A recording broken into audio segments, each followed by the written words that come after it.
Organized money. Please like, subscribe, and hit the notification button so that more people can get exposed to organized money. Really appreciate it. Last week on the show, we had Molson Hart. He's a toy maker, manufacturer, CEO. And he was telling us about how we may be a little screwed by these giant tariffs that are being imposed on China and the how that interacts with the supply chain. And this is sort of a sequel to that. Yeah, we want to terrify you again. I mean, we just got terrified. We think you didn't get it, Yeah, audience. You haven't figured this out. And, Yeah, so we're going to hit you again with it. right. Right. Like we implemented the tariffs, right? Like let that be a lesson to you. So we have the CEO of Simple Modern, which is a company that they make a bunch of stuff, but the thing they're known for is stainless steel drinkware. And Mike lives in Oklahoma City. He's a great guy. I've known him for a few years. And he has, a lot of interesting things to say about making things. During COVID, he actually tried to reshore production to the US and basically couldn't. And we're going to talk to him about that. But he also has a lot of insights into why China is so good at making things. And then what happens when you take a highly complicated supply chain that is really based on just-in-time movement of goods and people, and you turn it off. Mike, you're an entrepreneur, but you're also a storyteller and you like to mentor other founders. I love your products. I got my wife a stainless steel tumbler when she was pregnant. I call it an adult sippy cup. So why don't we start with some context? So tell us about the founding of Simple Modern and the business.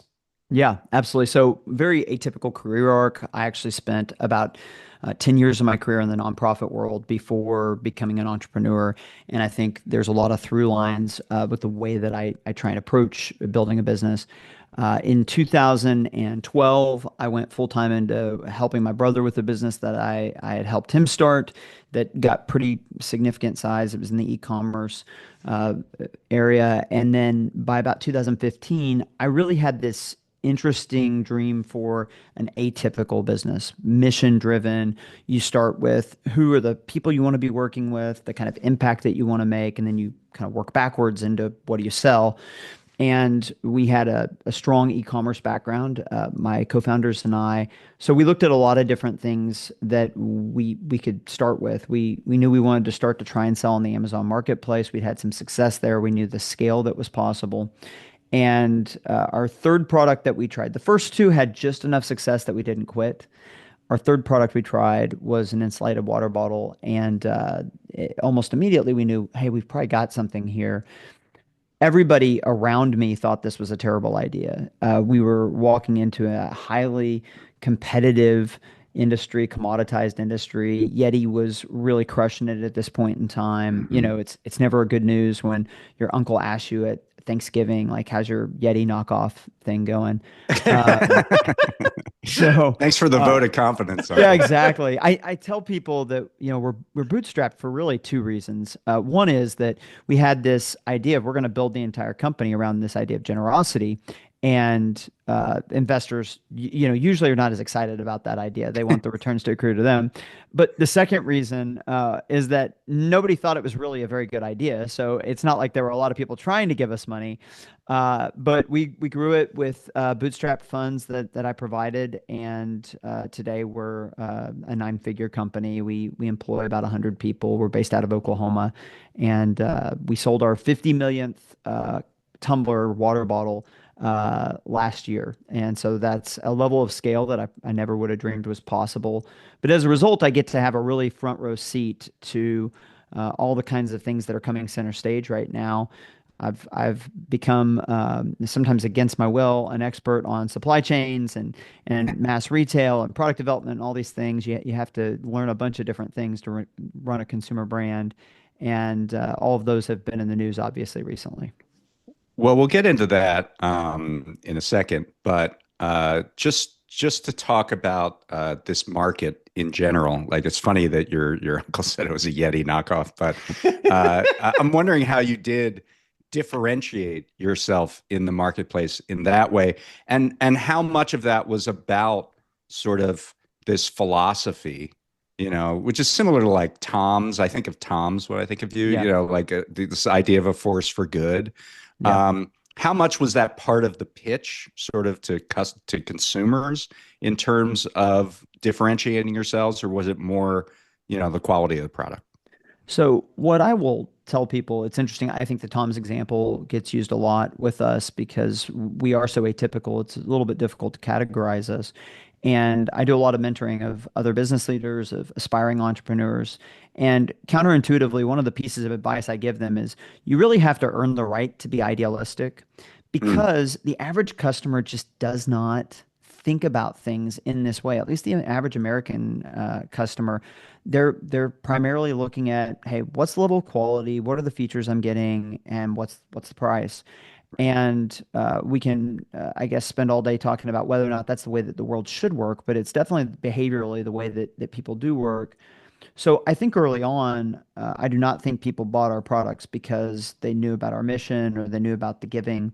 But instead, we made really high quality products that were at great price points. Instead of spending a bunch of money on marketing, telling people how great we were, we just gave customers better prices. And you can go on Amazon, we have hundreds of thousands of reviews. We have, I think, the finest products in our category on a review basis. So we made outstanding products. We had the observation that these are going to probably behave more like a fashion accessory, like watches or shoes or clothing, where yeah, there's a functional piece to this, but there's also like a highly stylistic piece, and we leaned into that with a lot of different colors and designs. And mm, so I think the combination of those things really has helped us to be successful. I do think once people buy our products and start to learn the story, then it's like, oh, okay, great. I already loved your cup, and right. now I love hearing what you're about. But I think there's a sequence where you have to draw people in just on the merits of your product in the marketplace. And then if you have a compelling story and a compelling mission, that's how you actually establish loyalty, like in a Yeah. lasting relationship with a customer. Yeah. It's funny you say that because I mean that actually kind of follows my path of but when I bought your product because it's like it's great, it's really good, it doesn't leak, right? Like that's Mhm. such a big part of it. It's like you knock it over, it doesn't leak, but then it's also like looks cool. So that was like a fun thing. I am not a generous person. I am dead inside, so I don't like your story. I am purely but You just want the I just want cups. the quality and the price. That's all I can. No, it's funny you say. I mean, I think Louis Brandeis. We're anti-monopolist, so Louis Brandeis a big deal for us. But he used to talk about how essentially people are, as consumers, they are not far-sighted. But Yeah. as citizens, they are. But as consumers, sell out your birthright for a mess of pottage, is what he said. It was like 1913, so that's the old-timey language. But I want to like actually. I find your comment about Yeti interesting, and I thought there was something really interesting that you said on Twitter. Because, like, by the way, I recommend listeners follow Mike on Twitter. He has a lot of compelling things to say. But you have talked about how grateful you are to have competition, right, in your market, and Yeah. that is unusual. You're basing a company on a generosity in a that nobody thought would succeed, and you like competition. Right. So, like, The what, hallmarks of yeah, American yeah, business, like, right That's there. right. why? Like, how do you think about competition in industry? Well, it's incredibly ironic at this time in history. I've seen somebody remark that all of a sudden the liberals are all free trade and the conservatives are all free speech, and we've had this like weird inversion of values. But I think that it's very clear that competition brings out the best in people. That like we are in our natural state, we can be quite lazy, and just kind of like do the minimum. And this is also how corporations behave. That if I have this really simple way of evaluating an industry, the experience that I have when I have to call customer support tells me a lot about how monopolistic the control they have is on their market.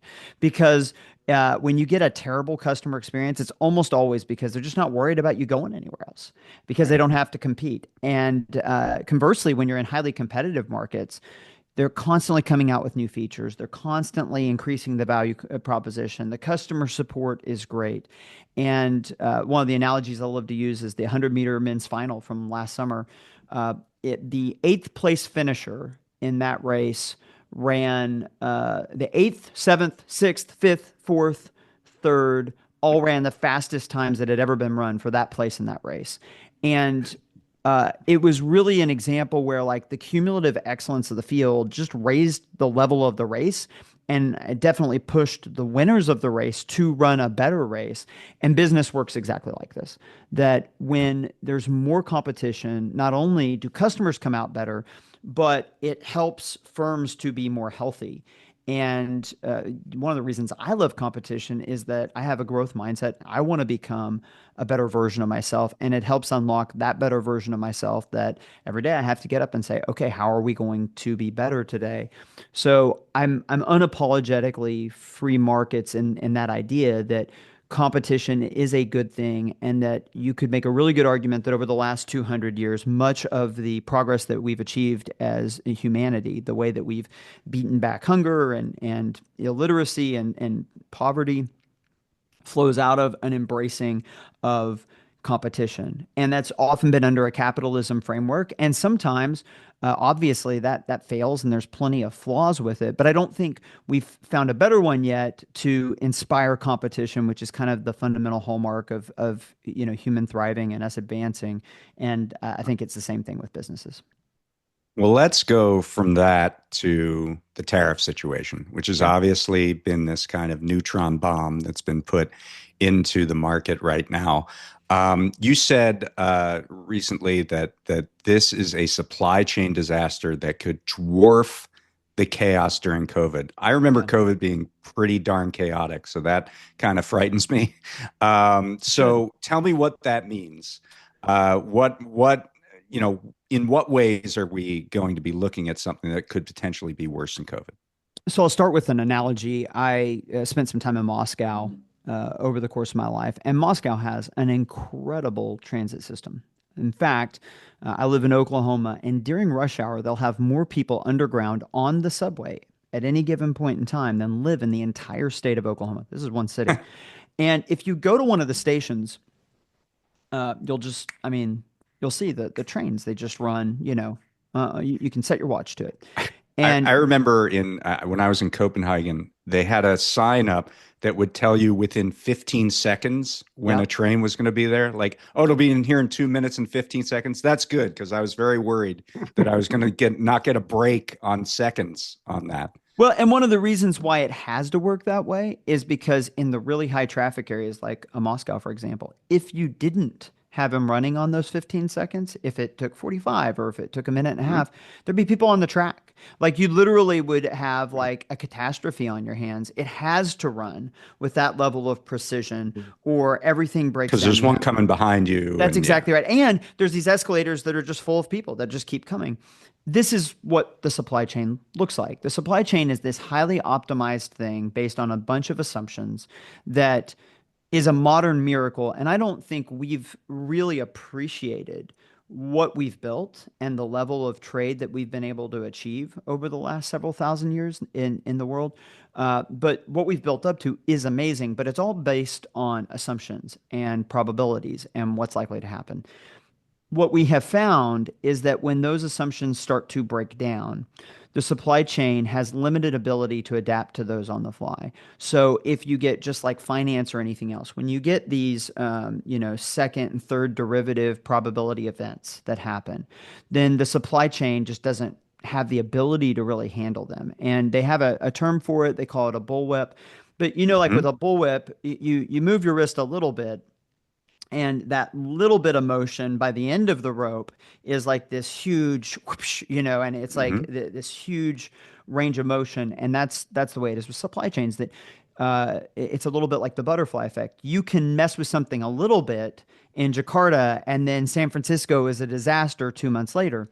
So this is what happened during COVID. During COVID, there was about a 2 to 3 week period right around when COVID first kind of came on the scene in America, which ironically started with an OKC Thunder game getting canceled right before tip off. Ironically, right. Oklahoma was kind of it's your fault. That's right. That's right. You're butterfly. So there's like this 2 or 3 week period with the stay at homes where a bunch of CEOs like myself are just trying to figure out what to do. How do we go to remote work? Are we going to go bankrupt? Do we need to lay people off? Like, is this the zombie apocalypse? What's happening? Right. So basically, for 3 weeks, like everybody freezes. Then we get, the federal PPP programs and all this stuff, and things kind of. It's like, okay, we're not going to the bottom of the ocean, and immediately everybody's like, okay, well, we need to get back to shipping things. We need to get purchase orders going again. And so you had this like total decline, almost stoppage, and then a very hard restart that happened on the other side of it. And interestingly, it was not clear just how bad that had broken things for, almost a year. It really was probably October of that year, or it was probably in 21 before we really started to realize, like, oh, we have got a real disaster on our hands. And then, as we mentioned, it got quite badly broken. I mean, you had shipments that would take usually 30 days. They would come over and they would get to Long Beach port, and then they would just circle around for 60 or 90 days. Yep. And for reasons that we don't need to get into, this was totally destructive to companies. In fact, you had companies that were winners at the beginning of COVID that went bankrupt. Very destructive. But when we were coping through all of this, really all we were doing is restarting a system exactly as it was, right? It was almost like you turn the power switch off on something, and like a generator or something that has to be primed, or that, it's kind of hard to get back going.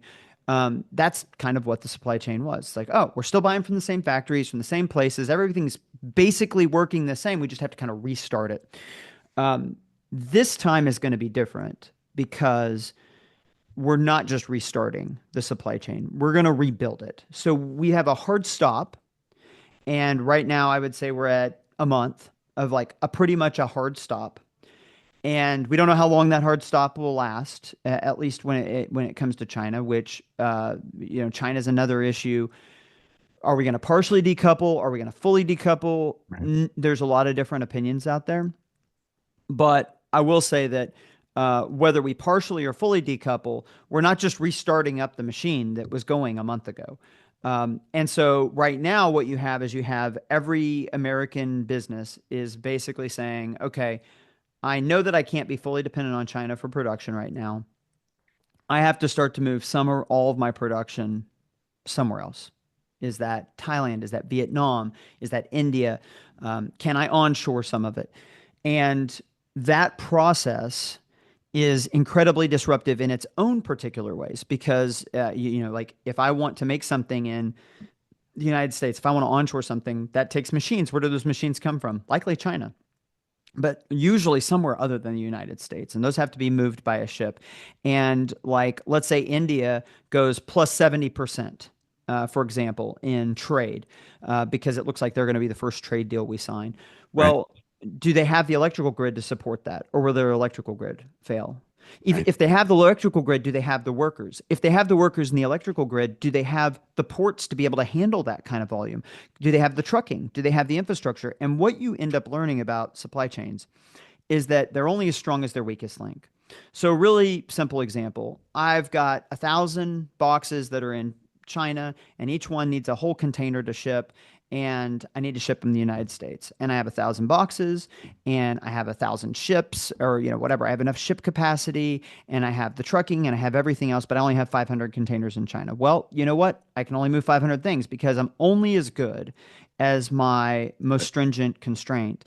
And there's a bunch of different things like this in the supply chain. So we're not just restarting the machine's being rebuilt and moved around.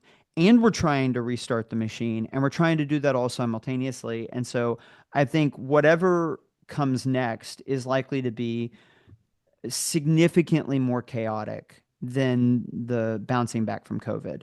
And this is where you start to get into, nobody knows exactly what happens, but except that it's going to be extremely disruptive.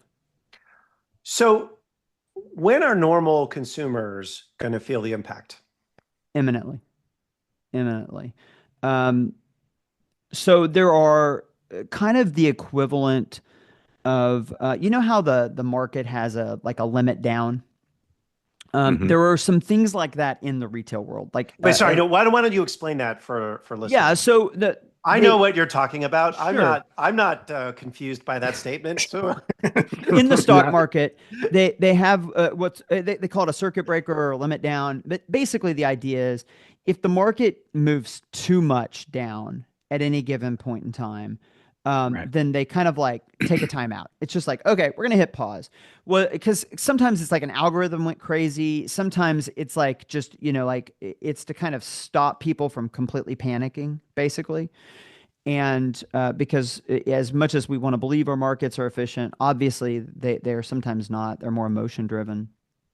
In a similar way, we sell like to Walmart and Target, for example.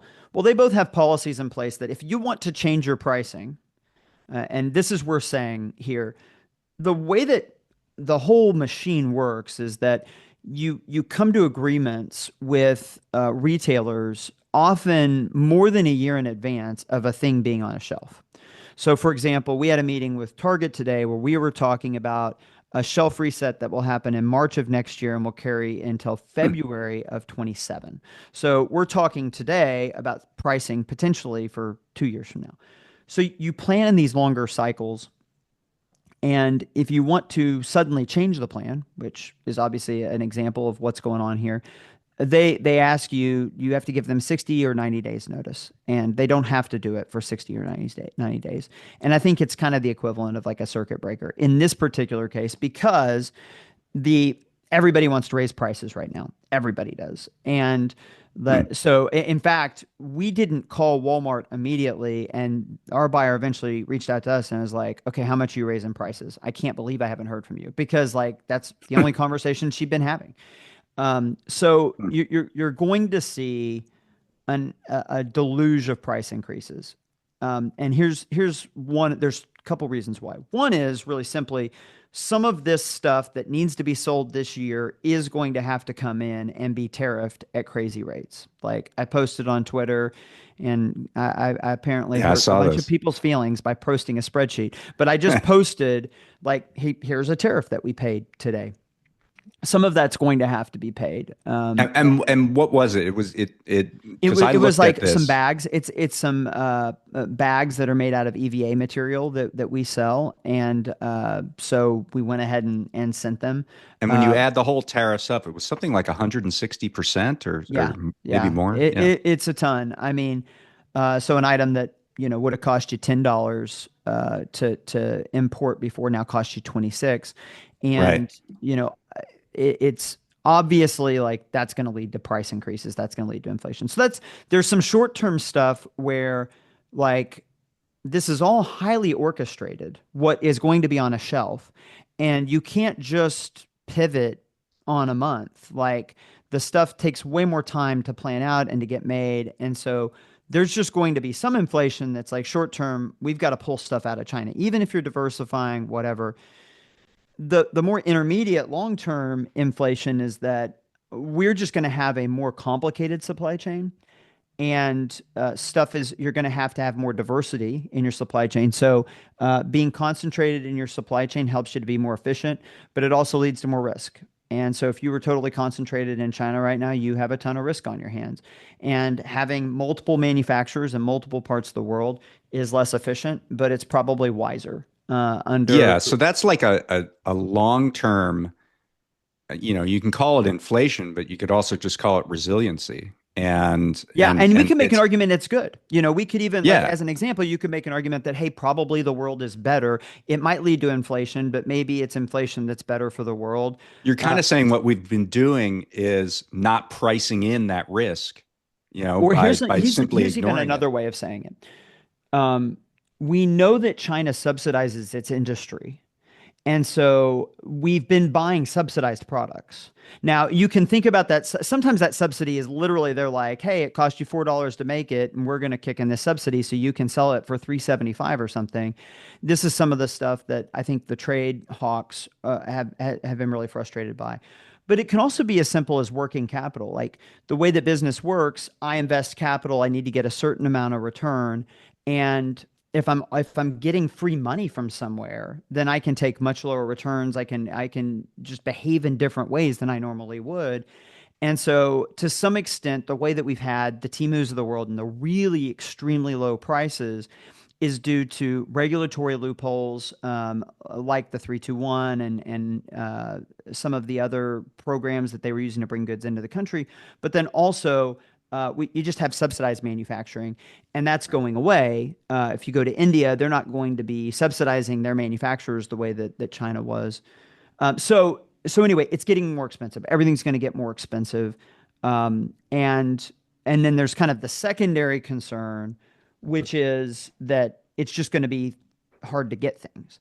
And I think that this is another one of those like math problems that if you think you need X containers, whatever, 1 million containers to flow across the ocean over the next 3 months in order for Americans to buy all the things they plan to buy, and only 400,000 containers make it, what happens? And the answer is, well, you're about 600,000 containers of stuff short. And Right. that's probably stuff that gets used in construction projects and at Sally's birthday party and all kinds of other stuff.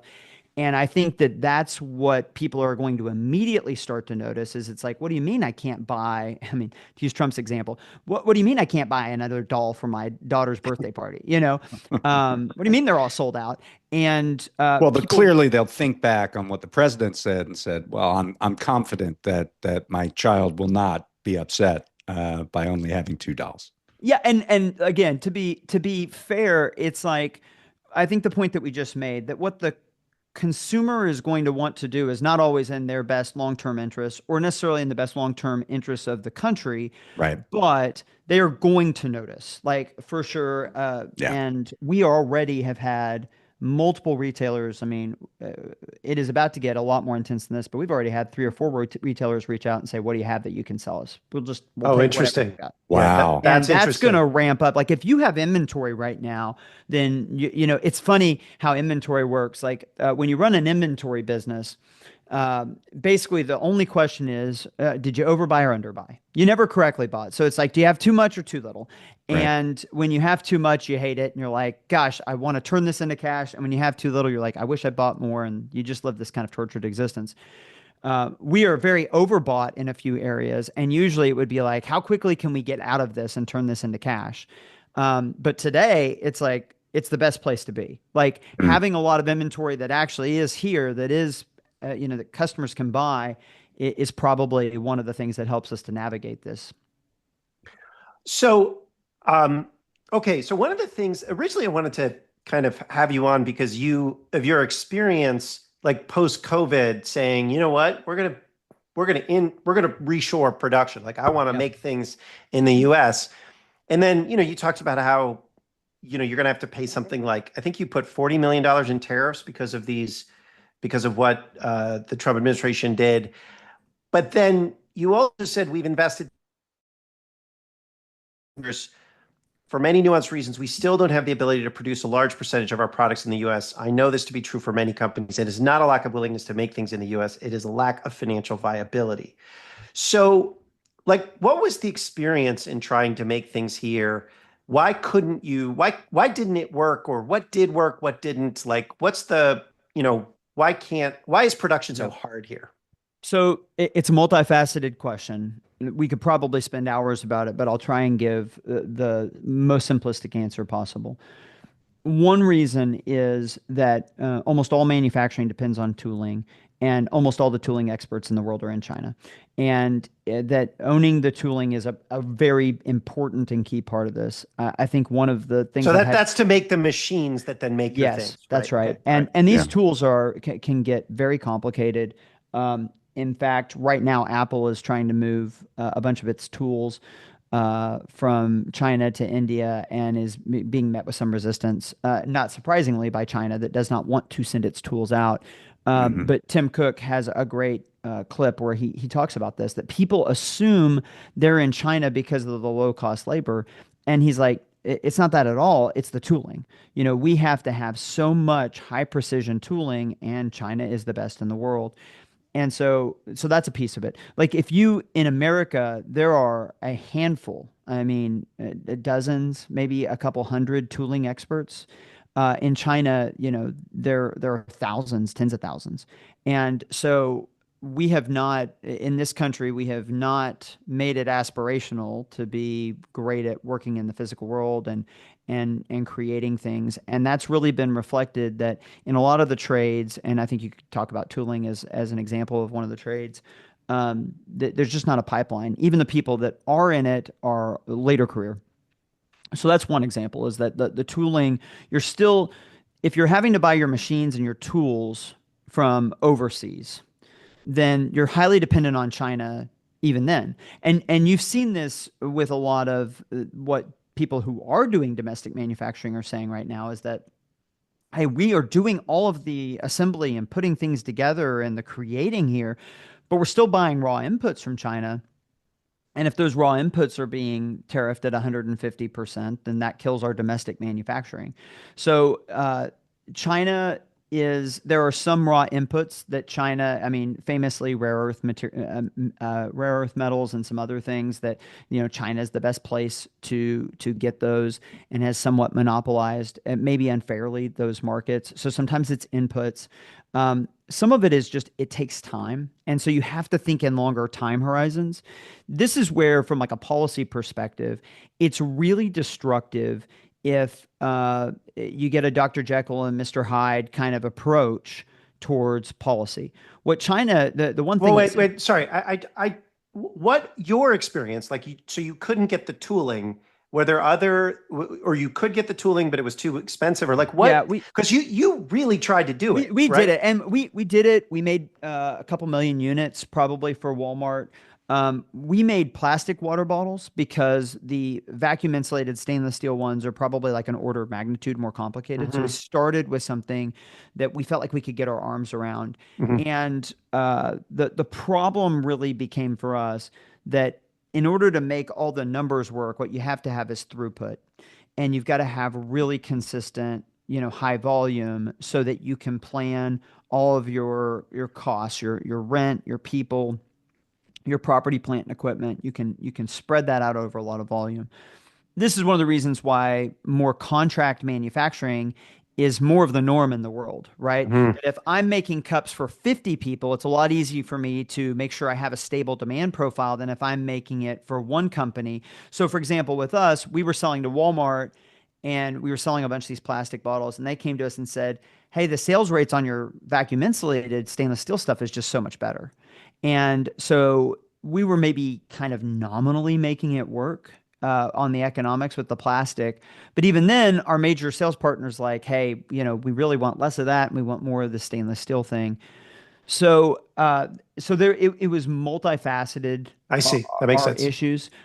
We did employ some automation, and I think I want to ask about that, actually, because you like last year, I remember this little video you put up that was a fully automated factory. I'm not sure where it was. Yeah, that was ours. That was in Oklahoma. That was your factory. Okay. Yeah. So wait, okay. The one last year that you're talking about, actually, that's China. The fully automated line, that was China, and that's a good look at what's coming. And do you think it is what's coming? And yes. I mean, because you hear in the U.S. about how, oh, well, we can automate this stuff, and that eliminates sort of the labor gap that we're having. But China can do that too, right? I mean, the automation assembly line you put up was from China. So, I'm not sure that gets us where we need to go, like from a national, industrial policy standpoint. But I'm just curious about your thoughts on automation and whether it changes this dynamic in any way. So one of the things that I think makes this a really interesting point in time that we're going to look back on with particular focus is that you have two things happening kind of simultaneously. One is that AI has clearly, we'll say AI robotics, just the next wave of technology is clearly hitting kind of the kind of straight up part of the S curve, where it's just every day you see something on Twitter and we're like the frog in boiling water, where we've just lost the ability to be amazed. It's like, oh, that's a video of a robot that's doing karate while it cooks an egg. That makes sense that they would have that. It's like the stuff is getting better and better. But do you use like AI in your processes to do manufacturing? We are starting to. We are Okay. starting to implement, and I think that that's what's happening kind of across the board right now with companies, is that they're starting to see how these tools can be implemented. Um, and so one of my concerns is that if we go through a pretty severe recession and a bunch of people lose their jobs, a bunch of those jobs are just not ever going to come back. And because a lot of the office work, the AI is coming after that, but it's certainly going to come after manufacturing. The robotics and the applications of AI are probably going to make us far better at manufacturing over the coming decades than we ever were in the past. And my belief really is that as the robotics and the manufacturing techniques get better, that probably manufacturing just kind of gravitates towards where the demand is, that it doesn't make sense to make it half a world away if you're using the same robots as me and we have about the same electricity That's cost. true. Hmm. Now, how far a gap we are between here and there, I don't know. And I think that what's also clear is that you mentioned this, but like there are certain aspects of things that we need to learn to make domestically. Just we have to, just it's incumbent on our future to figure out how to make them. And we need to leverage, probably to be cost competitive, we are going to have to leverage technology more heavily than other Yeah. countries that can kind of, throw people at the problem in a way that America can't. But Goes That back that to is your. that is Okay. basically historically how the U.S. we've always been a high wage, high productivity country. yep, And it really wasn't until the 1960s that we stopped leading the world in machine tooling. Like yep, from the Civil War all the way into the 1960s, we were the leaders in machine tooling, and then that started falling apart. yeah. And that's a top. I mean, I bet there's a deep connection between machine tooling expertise and manufacturing productivity. Oh, absolutely. Um, Well, and in the 1940s, famously Japan kind of knew strategically that they probably couldn't win a war with us, but the strategy was kind of like hit them hard really early, sink a bunch of their ships, and then kind of, fortify yourselves and try and negotiate the right type of peace treaty. And similarly with Germany, it was like, well, the United States is pretty daunting. Hitler had them draw up like, hey, what are your most like kind of base case, optimistic case, worst case of what they could produce, right? And by the end of the war, we were like 5xing their best case projections. I mean, it was like we blew away what Hmm. our enemies thought we could produce during that period. So it's certainly true that this oh my country God, we has, really could talk for hours. yeah. I mean, it's all fascinating, all this Yeah. stuff, and so like certainly not an impossibility. I also think like very likely we're going to look at this trade war as interesting in another way. One of the through lines of wars is that the very beginning of most wars, there's this moment where everybody realizes we're trying to fight the wrong war. Technology's advanced so much between the end of the last big war and this war that we're thinking about this war wrong. Very good chance that's how this trade war goes, is that we're thinking about this trade war in the way that trade has gone over the last 30 years, but that's Hmm. actually an outdated paradigm. That the new paradigm, the one that has a lot more AI and robotics and stuff like that, we haven't even begun to wrap our mind around how differently that world is going to work. Yeah. And so all of these policies will not hold up very well I in mean retrospect.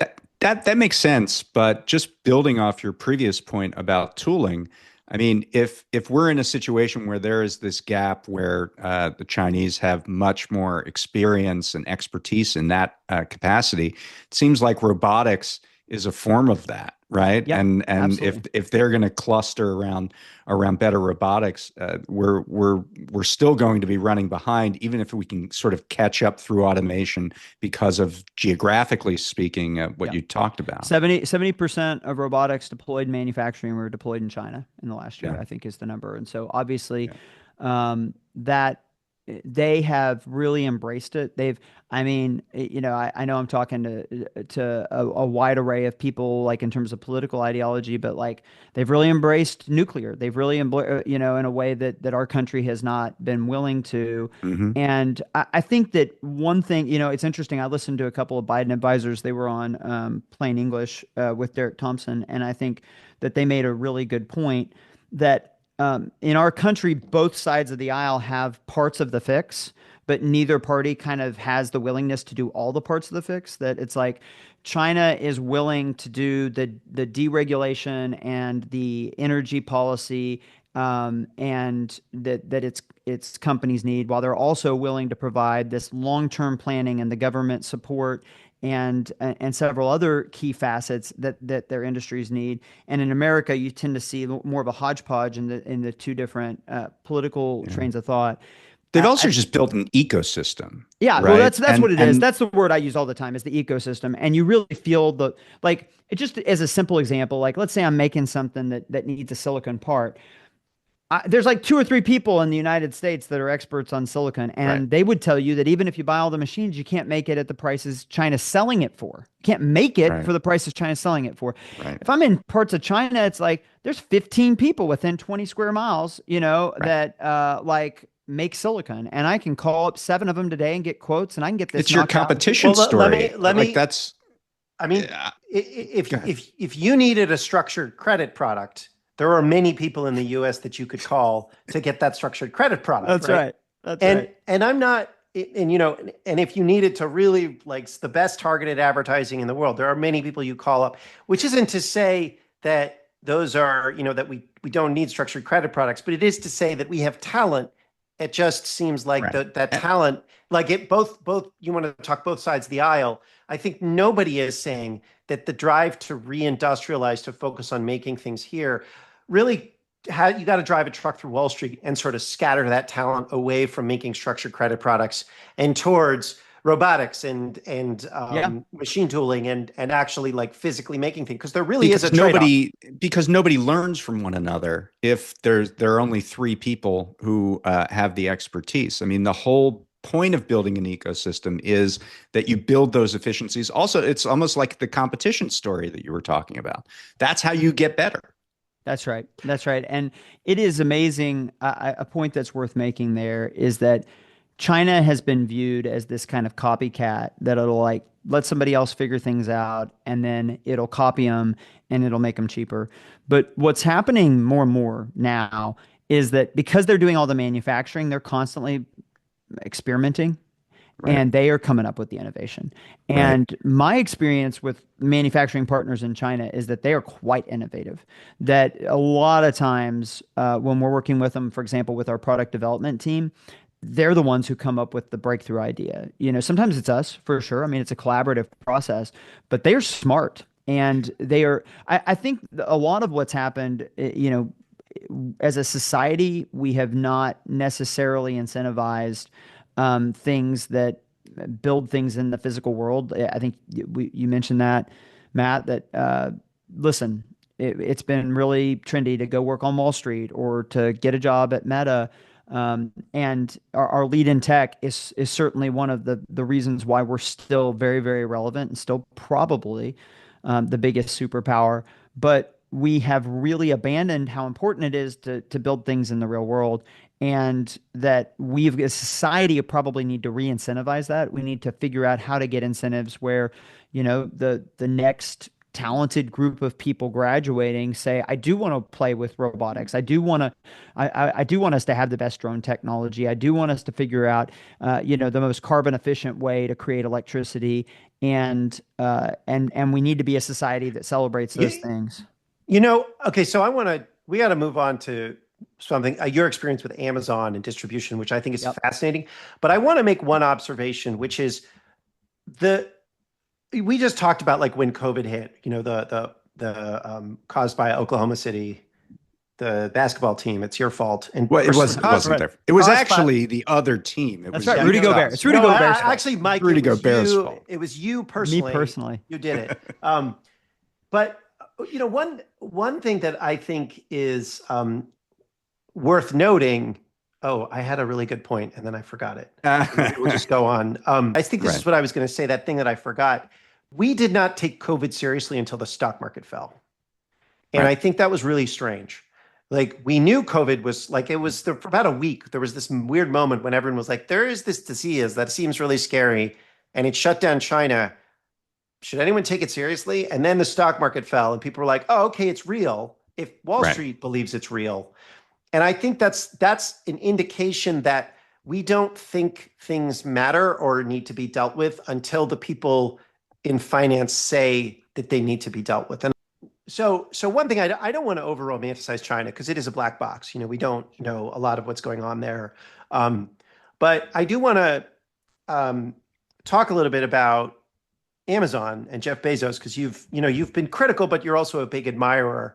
And your criticism is always you think they could do even better because they made some structural missteps. So a lot of this interview is us reading you things you've said and then saying explain because you say a lot of interesting things. Um, but okay, so here's something you said. Controversial take. Amazon should not have normalized the idea of free shipping. They would have won the market without it. Now they are forced to lean heavily on a hidden tax that drives up prices, advertising, because their unit economics don't work without it. So what does that mean? Explain that. Yeah. So what you're constantly doing when you sell to people is trying to figure out what is the way that I can present this thing to a person where they are more likely to buy it. And what is interesting is that often you can present them with uh, three things that net you the same amount of money, but they're presented to the customer differently and they respond really differently. If I told you that, hey, to use Instagram is going to be $15 a month and it's a subscription.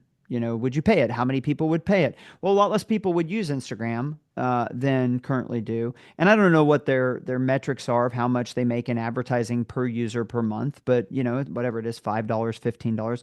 That's functionally what happens is that people compensate Meta, they sell Meta their time, more or less, in order to use the service. And so it's not a free service, it's just the exchange is a little bit obfuscated how it's happening. And with every product, this happens. And with Amazon in particular, they found that we're irrationally averse to paying for shipping. It makes us angry to pay for shipping. And so that by saying, hey, shipping is free, that led to increased conversion rate. That if you said, here's a $19.99 item and shipping's $4.99, then I'm less likely to buy it than if you just say, hey, here's a $24.99 item and shipping's free. And so this was a fairly clever thing that they discovered. And there's a lot of, testing that kind of bears this out. And if you look at Amazon's profit and loss, they don't make money in their e-commerce business until you add in advertising. The advertising is where all the juice is. And so, which is, again, not shocking because we've seen this with a lot of tech products, that the way that they make the model work is in some way by monetizing people's time through ads. And so this is pretty much what Amazon did, is Amazon created a situation with offering free shipping where they had to come and subsidize that somewhere else to make the numbers work. And the way they subsidize that is through ads. And my problem with ads is that it really degrades the user experience, the customer experience. And the reason why I got after Amazon in particular about ads is that Amazon prides itself on being the most customer-centric company in the world. That's what they call themselves. We're the most customer-centric company in the world.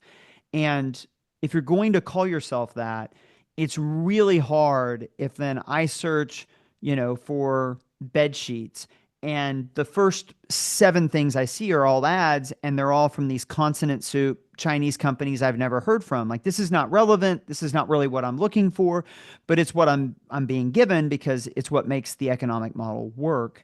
And to claim that that's the most customer centric way to run the model, I think it's disingenuous. So when you make a sale on Amazon, out of every dollar of sales that you make, how much are you taking and how much is Amazon taking on that sale? Yeah, so I would say roughly out of every dollar, if you thought about it as,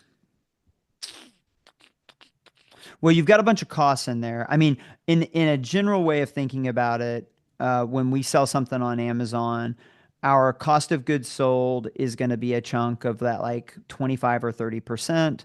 That our take for administrative and all this other stuff might be 25%.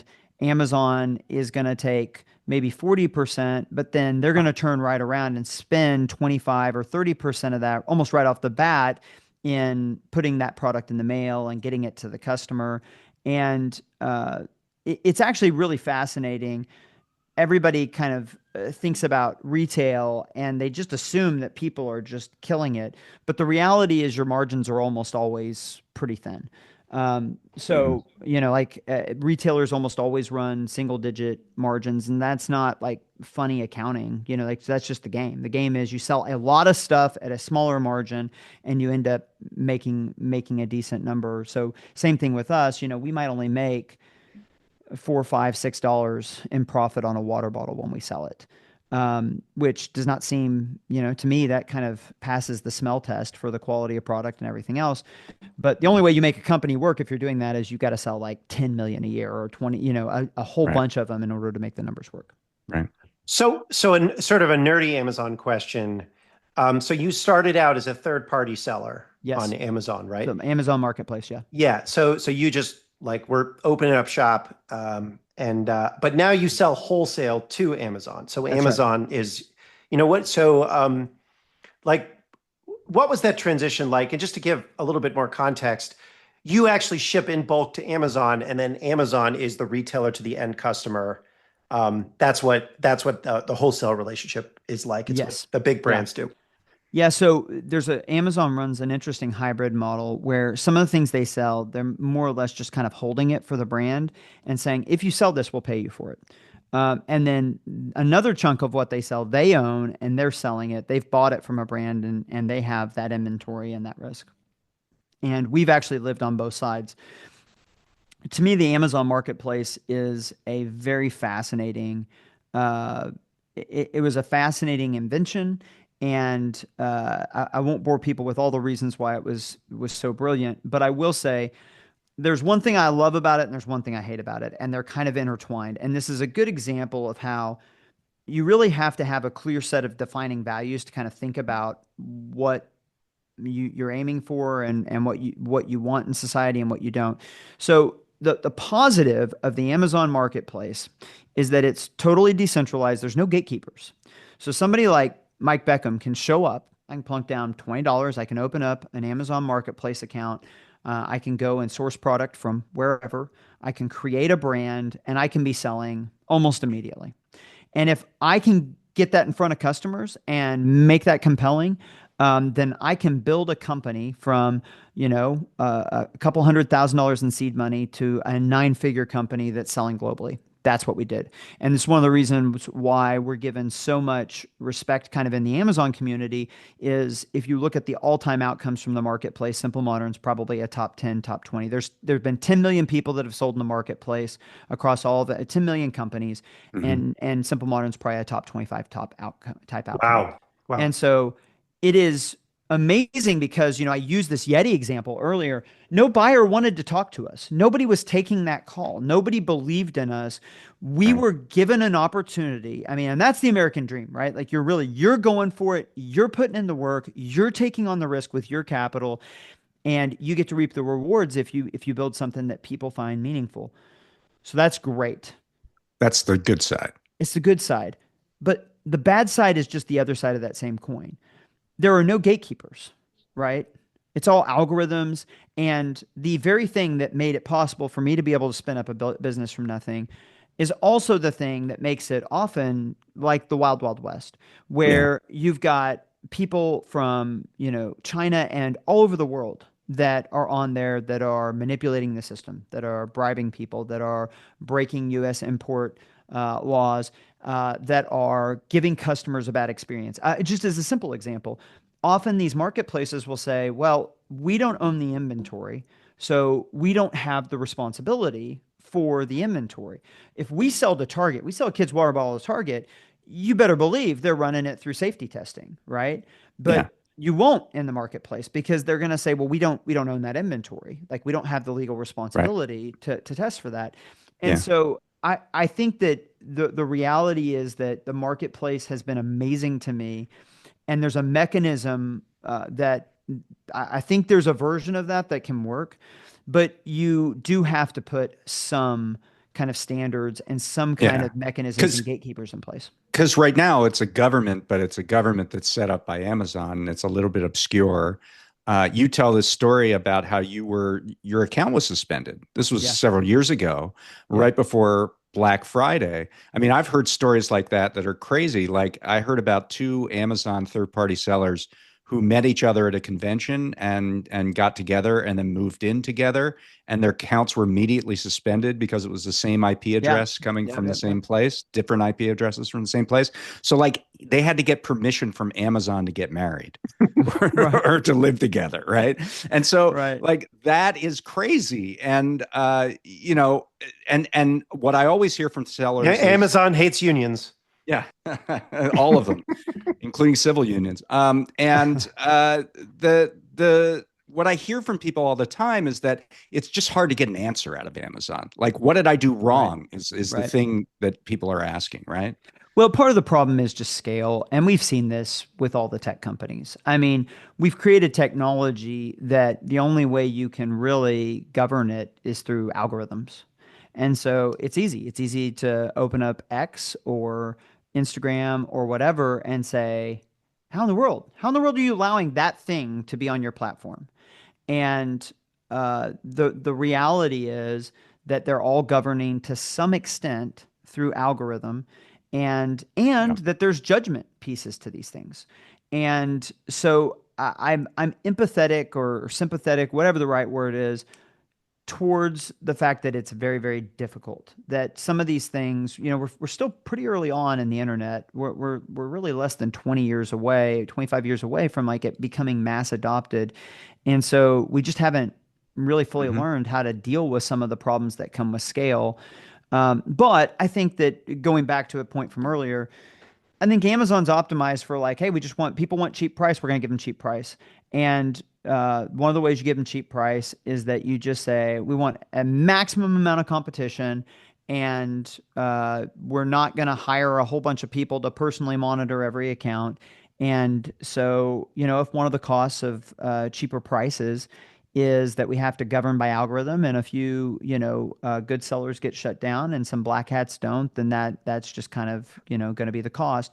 And we hear these anecdotes, and they're true anecdotes. I've known people. I mean, I've personally obviously been through it. Interestingly, when we got suspended, we never even got a clear answer about why we were suspended when the account was reinstated. It just got turned back on. Was one of the reasons why we ended up Did deciding you to. have to hire one of those consultants? Because I know there's like this industry of Yeah, there's a consultants that whole try to help cottage people. industry of people that say, I'll help you get unsuspended." And Yeah. we did not. But I Okay. mean, it's an area I have been told that Amazon has gotten better in that area. Mm. Um, but I think that this coming era, I think it's going to be important for them to put more safeguards in on the marketplace. I mean, one of the things that you're hearing a lot of people that are in e-commerce complain about is that it's just not a level playing field. Like I am, U.S. citizen. I am subject to the laws of this country. I pay taxes, and I am competing against sellers who have a foreign entity that are not accountable to any of the laws here, who do not pay taxes, and who are willing to do a lot of things that are in the gray area, or even, way past that. Is that how you see not just Chinese sellers on Amazon, but also these, fast fashion outlets like Shein and Temu and things like that? How do you see those companies So in what I this? tend to do, and you asked about Bezos. This would be true of my view of just about everything. I think part of intelligence and emotional maturity is that you don't label things good or bad, but you're able to see, like that Right. they usually are dualistic, like they contain elements of both. And in general, I think we've done a poor job of setting up the rules of the system in the United States to incentivize the Mhm. types of behavior that we want to incentivize. So, like I mean, it's like, hate the game, not the player a little bit. It's like if these international sellers are like, I can make a better living for my family and and I'm breaking some rules, but they don't even enforce it, then it's like, how can we expect anything different? To some extent, that's on us, right? That's on us for Yeah. designing a system that can be so easily manipulated. So listen, there are unethical people everywhere, but I think trade is best when there's a lot of competition, and when there are clear rules that are consistently enforced. And if you don't do that, if you don't have that set up, Mhm. then people are going to take advantage of it. And so it's not wrong that Americans have often been on the short side of dealings with other countries and some of these things, and partially because of the way that incentives are set up, or even the way that things are enforced. These are things that are fixable. And I think that there can be smart policy, regardless of whether you're a Republican or Democrat, that can help to address these things. That's one of the things that I'm trying to help do mostly behind the scenes, is have those conversations, because many of these issues, I don't really, I see them as fairly bipartisan issues of just like, hey, we want, Amazon's going to be a big part of American life. People are going to buy a bunch from Amazon, and we should strive to make that the best system possible, the way that, we define best. And I think that there's both the challenge that we need to get better, and then there's the opportunity that we already have some pretty amazing modern conveniences. And I think that there's a way for that to get even better if we're just smart about how we address problems. So this is super interesting, and we could talk for hours, but I want to kind of end it with a couple of questions. So, okay, this is going to sound weird, but is there an upside of the supply chain chaos? Like, what's the best possible outcome here? And like, what are opportunities? And then, okay, you wave a magic wand and you're in charge of government policy. What's the best way to handle this rebuilding of supply chains, or this, whatever, this restart, basically what's your recommendation to policymakers? So what's the upside here, or possible upside, the best possible outcome? And then what's your recommendation to policymakers? So the best possible outcome is that both China and the US reduce their interdependence on each other. I think both countries are very uneasy about the amount of interdependence they have on each other. And I think the pressure's been building there. And I don't think a full decoupling is in our best interest, but I think being at a place where, to some extent, you could say that this Liberation Day has exposed two things simultaneously. One is that it is just crazy that we would do something to ourselves, that even a month or two of this policy could have catastrophic implications, right? And it's crazy that we would self-induce that to ourselves. But then simultaneously, you can say, the fact that we're so dependent on China that even a 30 to 45 day cessation of trade could sink us economically is probably an indictment also, right? And that we probably need to be in a place where that's not true. I think that when it comes to the policy side of things, we clearly need to identify what are industries where it's in the best interest of our citizens to always be able to ensure that we are going to be able to provide what they need. A really good example here is like antibiotics. I don't know, something like 90% of antibiotics come from China. And the relationship with China is complex, but at times has been adversarial. It is not impossible to imagine a world where China says, we're not going to sell you antibiotics anymore. And so we're really not doing a very good job for our citizens if we don't have the ability to make the antibiotics that my grandmother needs, right?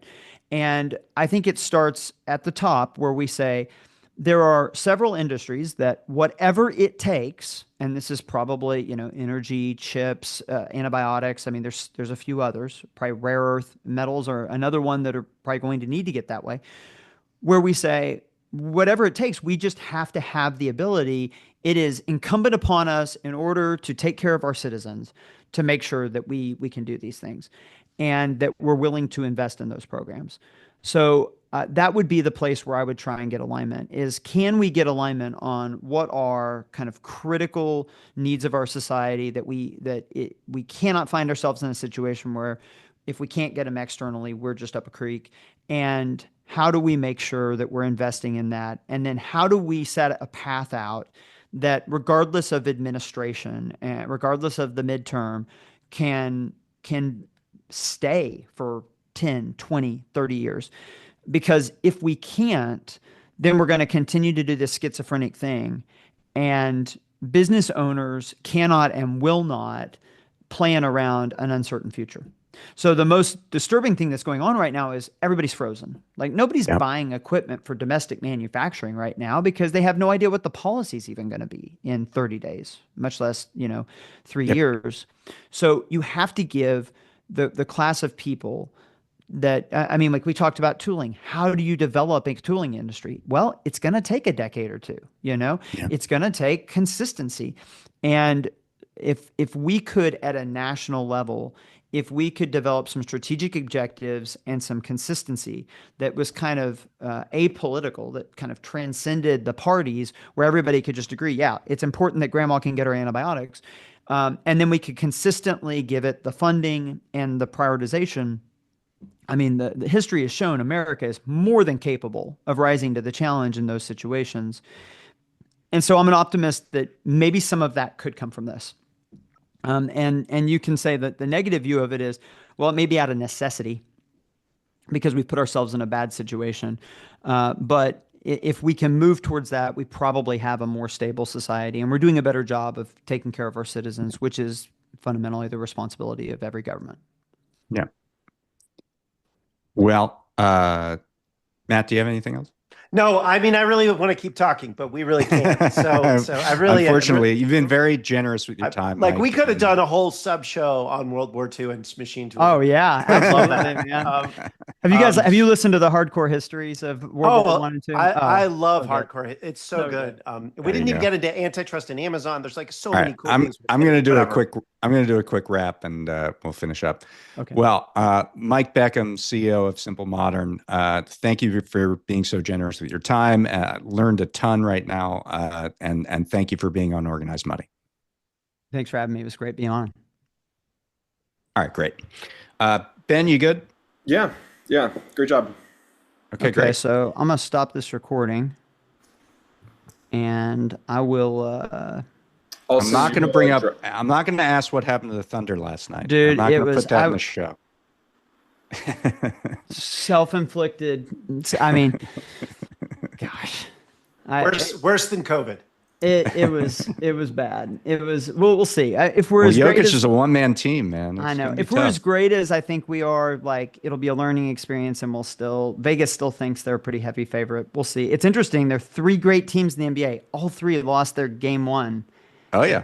Actually, you know what? I want to ask you one question, and this is just like not for the taping, but like, why is the stock market back? Like that's creeping me out. It feels so rigged.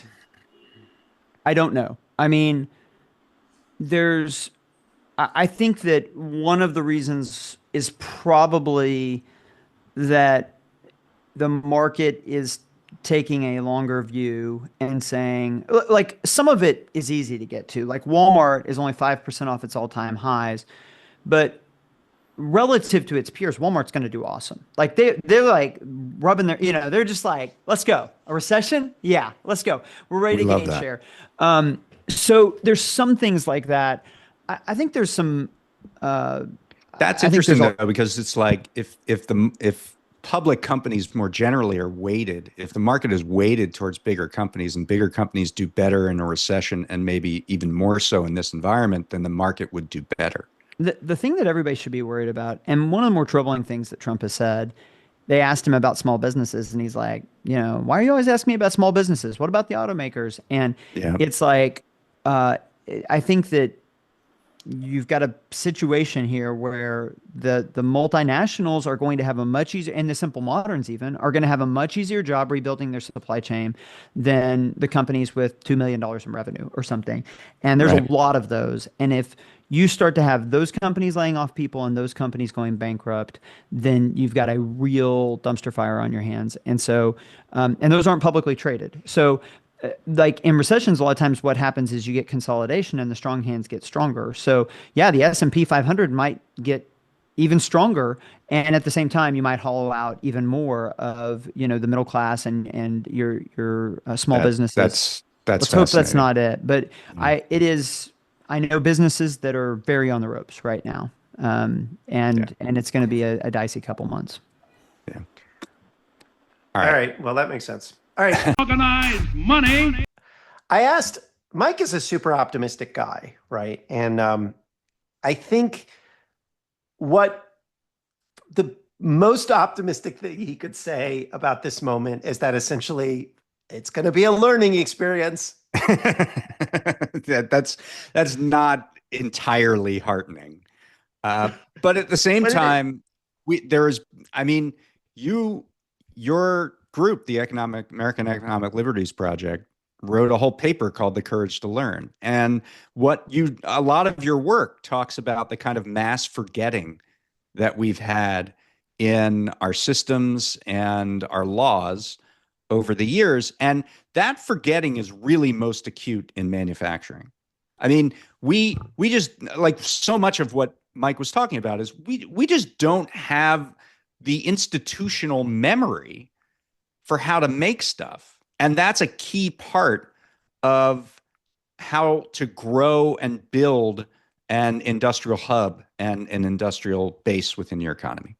So I think that it is, I would say a couple of things. So we wrote that paper, Courage to Learn, which was on antitrust, right? It was about how it was important. Yeah, it wasn't about manufacturing. For Democrats to learn about antitrust. The reason I bring it up is because I thought of the title, and it is the most passive-aggressive title I have ever thought of. Like, have the courage to learn, right? Right. But I would say, like, on a policy level, right, we did see COVID.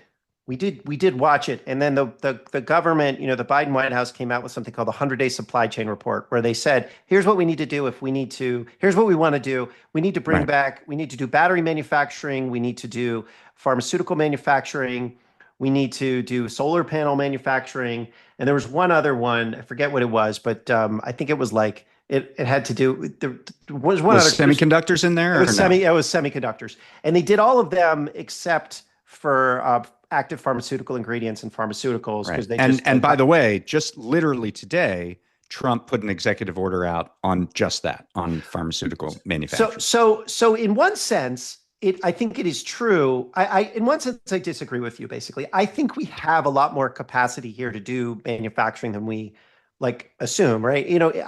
We do have some people who know how to do tooling, and they could teach other people. And we do, it'll take time to spread that. But I think where the forgetting is actually more in the policy realm, and is actually more in the political realm, where it's like, okay, so we saw all of this bad stuff happen with supply chains during COVID, and then in 2024, the contest, we had one guy being like, we need to tariff everything, and then we had Kamala Harris, who didn't seem to know anything about any of the stuff that we all went through, and I think that is a real problem. Like, some of the things that Mike was saying at the end was like, oh, if only we could have like a bipartisan consensus that we would, have strategic capacity, and we would fund it and all the rest of it. Right. It's like, that is what we know that we have to have that. And it's like, that is the stuff that we always, there is a highly organized group of financiers and monopolists that lobby to destroy that capacity and to destroy that memory. And so I think that's important. It's not a forgetting so much as it is a bulldozing. Yeah, that's right. You're saying. That is right. I mean, it is. The thing there are people who are actively wanting us to forget that we can be self-sufficient. Right, because if you make your living with structured credit products, you don't want to lose prestige to somebody who actually makes, tangible things. And that's not like it's just human nature. And not just prestige, but there's money in structuring credit so that, you can get things across long distances, et cetera. Right. No, of course. I mean, there's money is a driving factor, but prestige is and hierarchy is kind of what people are after. And I think this is what I was going to say, that thing that I forgot, which is that, and I think I've mentioned this before on the show, although I don't remember, we did not take COVID seriously until the stock market fell. And I think that was really strange. Like, we knew COVID was for about a week, there was this weird moment when everyone was like, there is this disease that seems really scary, and it shut down China. Should anyone take it seriously? And then the stock market fell, and people were like, oh, okay, it's real. If Wall Street believes it's real. And I think that's an indication that we don't think things matter or need to be dealt with until the people in finance say that they need to be dealt with. And I think that was also true here. That was also true here. It took, the week after Liberation Day, all the stocks went down, and Trump paused the policy for 90 days on most countries except for China. And, Wall Street said, okay, we're good again. And that's kind of been the muddling through phase that we've been in ever since, I think, April 9th. And you notice that stocks are back to where they were on April 2nd. And exactly. The chatter on tariffs has gone way down. which is super weird and really creeping me out. Right. Because it's like, and it's not just that it hasn't popped up in storefronts, although, I think that will tend to concentrate the minds. Temu is shut down, basically. I mean, it is But real. yeah, there are some real things, but it's that stock market actually feeling the effects is when there will be a real change. I think that's a really good point. And not only did we see it during COVID, but we literally saw it a month ago. So, yeah, I mean, I guess, so we were off camera talking to Ben, our producer, who's like, I learned everything I know about finance during the financial crisis. And that's actually true. So did I. And I think a lot of people on Wall Street learned everything they know about finance. I mean, I was in Congress at the time and working for a member. Nobody had any idea what was going on, including the people who were financial experts. So, it was, I mean, Dave, you wrote a book on foreclosure. So, but I think the same thing was true in the post-COVID, supply shock. And I think the same thing will be true here. And I just hope we can figure out a way to get through it without too much harm, and actually with some real, maybe hopefully it'll stick this time, some of the learning. Because I mean, yeah, absolutely. All right. Well, let's leave it there. We're going to have another good show for you next week, and come on back on Organized Money. Organized Money.